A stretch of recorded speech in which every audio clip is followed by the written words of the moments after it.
காலிலே விழுந்துட்டீங்களே விஜய். அஜித் ரசிகர்களின் வாக்கிற்காக இப்படியா? மலேசியாவில் நடந்த அசிங்கம். நடிகர் விஜய் தமிழக வெற்றி கழக கட்சியை துவங்கியது முதல் அரசியல் களத்தில் பரபரப்பாக இயங்கி வருவதாக காட்டிக்கொள்கிறார்.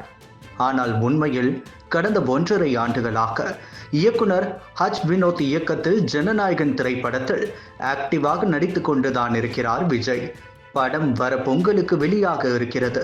மேலும் இந்த திரைப்படத்தோடு தனது திரை வாழ்க்கையை முழுவதுமாக முடித்துவிட்டு முழு நேர அரசியல்வாதியாக அரசியல் களத்தில் குதிக்கப் போகிறேன் என்று விஜய் சொல்லி வந்த நிலையில் இந்த ஜனநாயகன் திரைப்படத்திற்கு அவரது ரசிகர்கள் மத்தியிலும் பொதுமக்கள் மத்தியிலும் எமோஷனல் டிராமாவை அப்படக்குழு உருவாக்கி வருகிறது. இதுதான் தளபதியின் கடைசி படம் லாஸ்ட் டான்ஸ். அனைவரும் இப்படத்தை திரையரங்குகளில் பார்க்க வேண்டும் என்ற ரீதியில் விஜய் ரசிகர்களும் இப்படத்தை எதிர்பார்த்து காத்திருக்கின்றனர். ஆனால் இந்த படத்தின் வசூலுக்கு வேட்டு வைக்கும் வகையில் திமுகவோ பராசக்தி திரைப்படத்தை ஜனவரி 10 பொங்கலுக்கு பிறகு நடிகர் அஜித்தின் மங்காத்தா திரைப்படத்தையும் ரிலீஸ் செய்து ஜனநாயகன் வசூலை முடக்க திட்டம் நடந்து வருவதாக விமர்சகர்கள் கூறி வருகின்றனர். இந்த நிலையில் மலேசியாவில் ஜனநாயகன் படத்தின் இசை வெளியீட்டு விழா நடைபெற்றது. அந்த விழாவை அரசியல் நிகழ்வாக விஜய் மாற்ற திட்டமிட்டார்.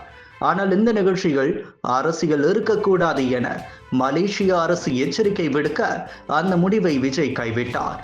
இருந்தும் நிகழ்ச்சிக்கு வந்திருந்த ரசிகர் ஒருவர் டிவிகே கட்சி கொடியை காட்ட அவர் மீது உடனடி நடவடிக்கை பாய்ந்தது. இது ஒரு புறம் இருக்க, விஜய் தனது உரையில் அஜித் ரசிகர்களின் வாக்குகளுக்காக கெஞ்சிய சம்பவம் சினிமா மற்றும் அரசியல் வட்டாரத்தில் பரபரப்பை கிளப்பி உள்ளது. சில படங்கள் பெயர் கேட்டாலே மலேசியா தான் ஞாபகத்திற்கு வரும். நண்பர் அஜித் நடித்த பில்லா படம் எப்பொழுது ஞாபகத்திற்கு வருகிறது என விஜய் பேசியிருக்கிறார். அஜித் என்ற வார்த்தையை விஜய் முழங்கியதுமே அந்த அரங்கமே அதிர்ந்தது. இந்த விழா மலேசியாவில் நடைபெறும் என்ற அறிவிப்பு வெளியானது முதல் விஜய் ரசிகர்களோ ஒட்டுமொத்த மலேசியாவும் எங்கள் கோட்டை என அஜித் ரசிகர்கள் சொல்லி வந்தனர். ஆனால் உண்மை நிலவரத்தை இந்த விழாவின் மூலம் காட்டுவோம் என சமூக வலைத்தளங்களில் கூச்சலிட்டு வந்தனர். ஆனால் விஜய் அஜித் குறித்து பேசியவுடன் ஒட்டுமொத்த அரங்கமும் ஆர்ப்பரித்ததன் மூலம் விஜய் ரசிகர்கள் பல்பு வாங்கினர். விஜயின் இந்த கருத்து அரசியல் தளத்தில் வேறு மாதிரி பார்க்கப்படுகிறது. தமிழக அரசியலில் ஜொலித்த எம்ஜிஆர், விஜயகாந்த் ஆகியோர் தங்களுடைய சக நடிகர்கள் மற்றும் நடிகர்களின் ரசிகர்களை மதித்தனர், அவர்களை அரவணைத்தனர். அதனால்தான் மற்ற ரசிகர்கள் எதிராக இவர்களுக்கு வாக்களிக்கவில்லை. ஆனால் விஜய் விஷயத்தில் அது தலைகீழாகவே இருக்கிறது. பல ஆண்டுகளாக விஜய் ரசிகர்கள் அஜித், ரஜினி ரசிகர்களை தொடர்ந்து சீண்டுவது வழக்கமாகி வருகிறது. அரசியல் களத்திற்கு விஜய் குதித்த போதும் இந்த சீண்டல் நின்ற பாடு இல்லை. இது நிச்சயமாக தேர்தல் களத்தில் எதிரொலிக்கும்.